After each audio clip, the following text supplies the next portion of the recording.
guys, my topic is personality disorder and paraphilic disorder. So, first is the personality disorder. Cluster A. Paranoid personality disorder. What are the diagnostic features of it? First, pattern of pervasive distrust and suspiciousness of others such that their motives are interpreted as malevolent. Complete control of intimate relationships to avoid being betrayed and may constantly question and challenge the whereabouts, actions, intentions, and fidelity of their partners. Associated features supporting diagnosis.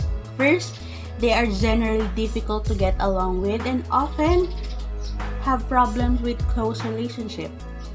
Second, their excessive suspiciousness and hostility may be expressed in overt or argumentativeness, in recurrent complaining or by quiet, apparently hostile aloofness. Kunyari, some in group works, ganon. May idea yung isa and palagi siya magpa-complain or either pwedeng hindi siya magpa-participate dun sa group.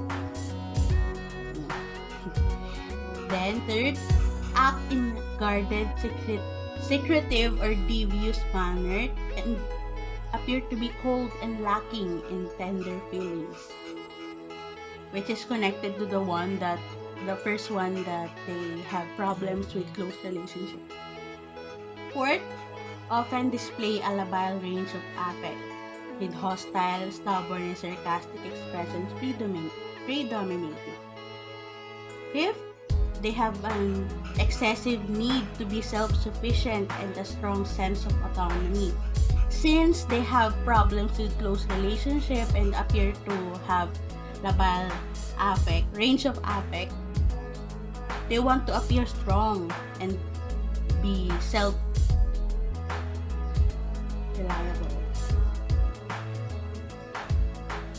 6. Need to have a high degree of control over those around them. Like I said with the diagnostic features, they want to have control over relationships so that they would not be betrayed in the long run of the relationship. Next, they are often rigid, critical of others, and unable to collaborate, although they have great difficulty accepting criticism themselves. Next, may be litigious and frequently become involved in legal disputes.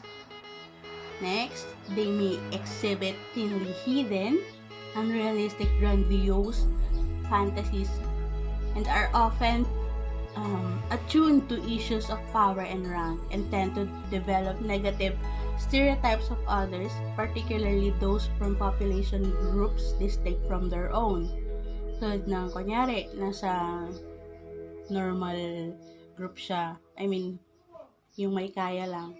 Tingin niya sa mga mayayaman parang sobrang taas, tapos gagawa siya ng, may stereotype siya sa utak niya about dun sa mga mayayaman na yun.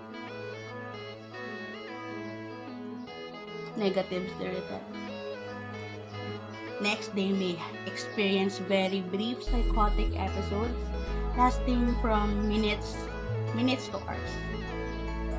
And it may appear as the pre-morbid antecedent of delusional disorder of schizophrenia.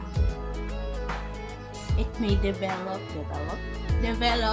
major depressive disorder and may be at risk for agoraphobia and obsessive-compulsive disorder. Development and course.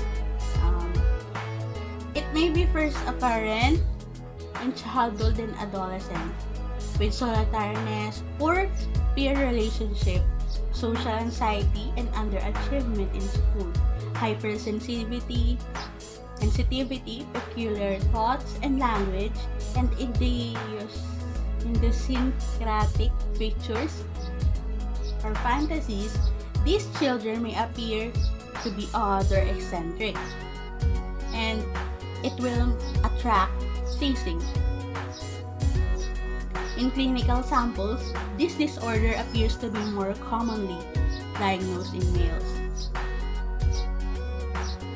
Risk and prognostic factors. Genetic and physiological. There is some evidence for an increased prevalence of paranoid personality disorder in relatives of proband with schizophrenia and for a more specific familial relationship with delusional disorder, persecutory type.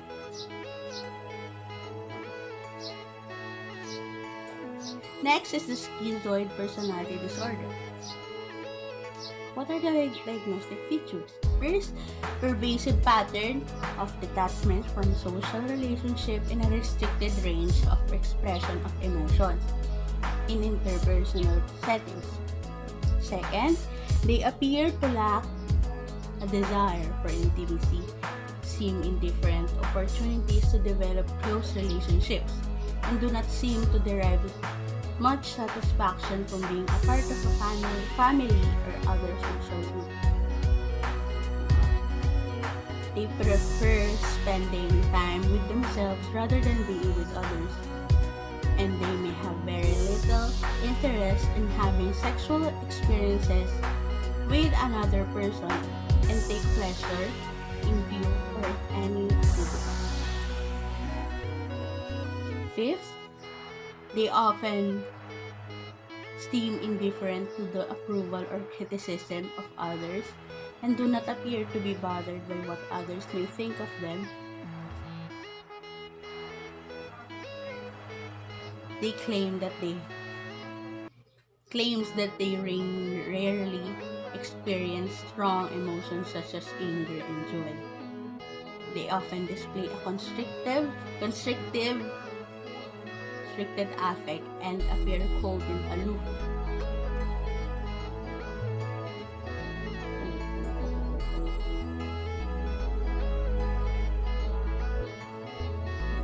Associated features supporting the diagnosis. First, they may have particularly difficult time expressing anger even in response to direct provocation, which contributes to the impression that they lack emotion. Maski ginagalit na siya, yung expression niya ng anger, hindi siya mukhang galit. Maski direct na siyang pinoprovoke. Kaya nagagawa yung impression na they lack emotion. Then, they often react passively to adverse circumstances and have difficulty responding appropriately to important life events. Kunyari, may namatay yung aso niya, ganun. They react passively. Kaya nagmumukhang wala siyang emotion. They have few friendships, dates, infrequently and often do not marry. Next, occupational functioning may be impaired if interpersonal involvement is required. It may appear as the premorbid antecedent of delusional disorder or schizophrenia. Sometimes it may develop major depressive disorder. Development and course may be first apparent in childhood and adolescence, with solitariness, poor peer relationships, and underachievement in school, which mark these children or adolescents as different and make them subject to teasing. Risk and prognostic factors. Genetic and physiological. We have increased prevalence in the relatives of individuals with schizophrenia or schizotypal personality disorder.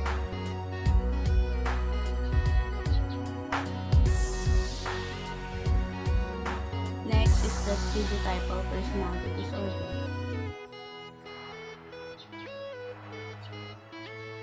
Pervasive pattern of social and interpersonal deficits marked by acute discomfort with and reduced capacity for close relationship, as well as by cognitive or perceptual distortions with eccentricities of behavior.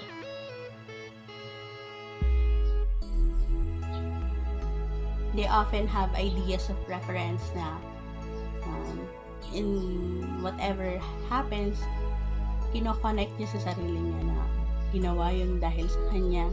Ano, ganun. They have odd beliefs or magical thinking that influences behavior and is inconsistent with subcultural norms. Speech may include unusual or idiosyncratic phrasing and construction. It is often loose, digressive, or vague, but without actual derailment or incoherence. Often considered to be other-centric because of unusual mannerism, an often unkempt manner of dress that does not fit together. And inattention to the usual social conventions. They are anxious in social situations, particularly those involving unfamiliar people.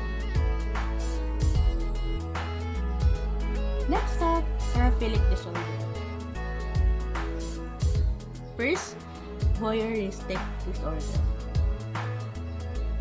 Diagnostic features can apply both to individuals who more or less freely disclose this paraphilic interest and to those who categorically deny any sexual arousal from observing an unsuspecting person who is naked, disrobing, or engaged in sexual activity despite substantial objective evidence to the contrary.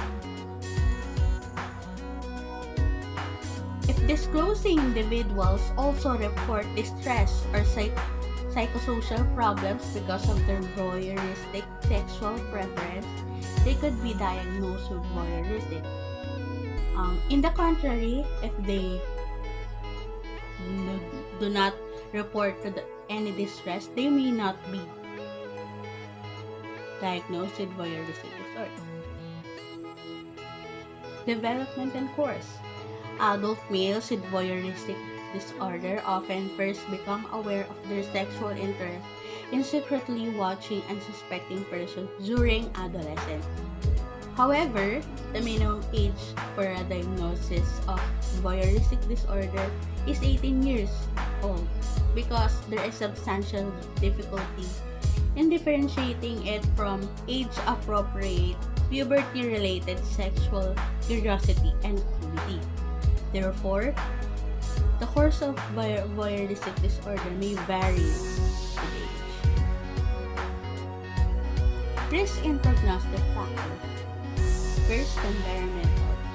Voyeurism is a necessary precondition for voyeuristic disorder. Hence, risk factors for voyeurism should also increase the rate of voyeuristic disorder. Environmental. Childhood sexual abuse, substance misuse, and sexual preoccupation, hypersexuality have been suggested as risk factors, although the causal relationship to voyeurism is uncertain and specificity is unclear. Gender-related diagnostic issues. Voyeuristic disorder is very uncommon among females in clinical settings, while the male-to-female ratio for single sexually arousing voyeuristic acts might be 3:1. Next is the exhibitionist disorder. Diagnostic features: same persons despite substantial objective evidence to the contrary. If disclosing individuals also report psychosocial difficulties because of their sexual attractions or preference for exposing, they may be diagnosed with exhibitionist disorder.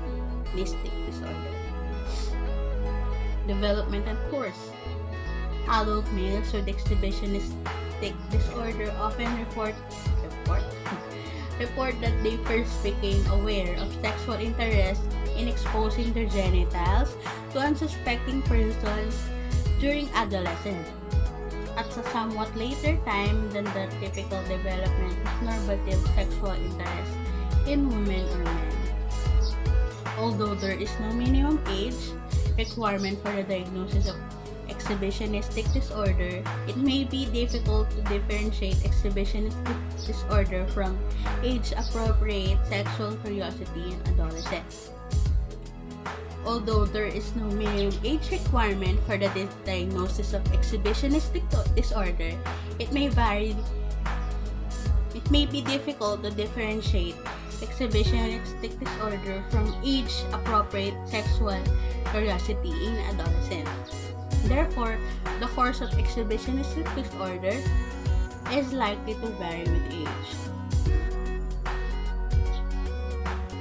Risk and prognostic factors.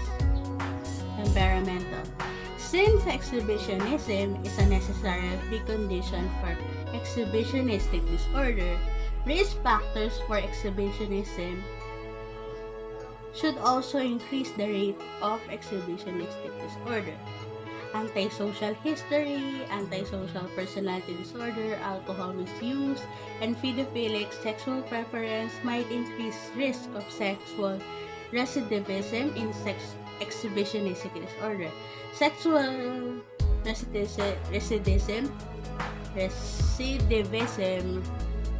means that will be escalate to criminal offense. Hence, antisocial personality disorder, alcohol use disorder, and pedophilic interest may be considered risk factors for exhibitionistic disorder in males with exhibitionistic sexual preference. Environmental. Childhood sexual and emotional abuse and sexual preoccupation or hypersexuality may have been suggested as risk factors for exhibitionism, although the causal relationship to exhibitionism is uncertain and the specificity is unclear. Gender-related diagnostic issues. Exhibitionistic disorder is highly unusual in females, whereas single sexual arousing exhibitionistic acts may occur up to half as often among women compared with men. Last is the Frotteuristic Disorder. Diagnostic features. It can apply both to individuals who relatively freely disclose this paraphilia and to those who firmly deny any sexual attraction from touching or rubbing against a non-consenting individual, regardless of considerable objective evidence to the contrary. If disclosing individuals also report psychosocial impairment due to their sexual preference for touching or rubbing against a non-consenting individual, they could be diagnosed with Frotteuristic disorder. In contrast, if they declare no distress about these paraphilic impulses and are not impaired in other important areas functioning because of this sexual interest, and their psychiatric or legal histories indicate that they do not act on it, they could be ascertained as having Frotteuristic sexual interest but should not be diagnosed with Frotteuristic disorder.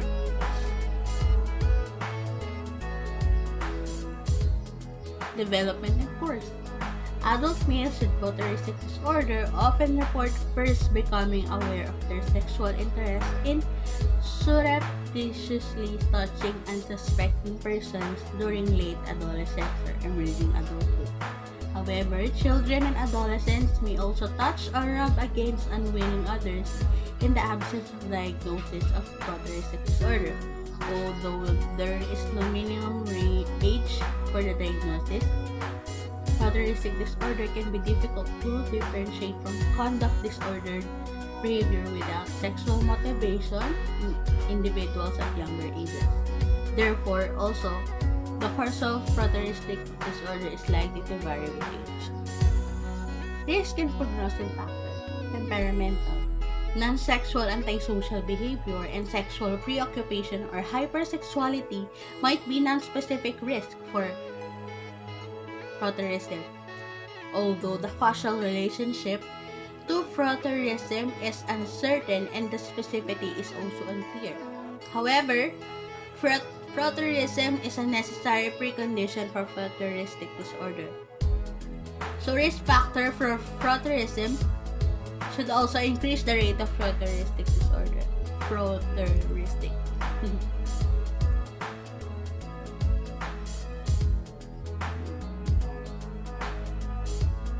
Gender-related diagnostic issues. There appear to be substantial fewer females with Frotteuristic sexual preference than males.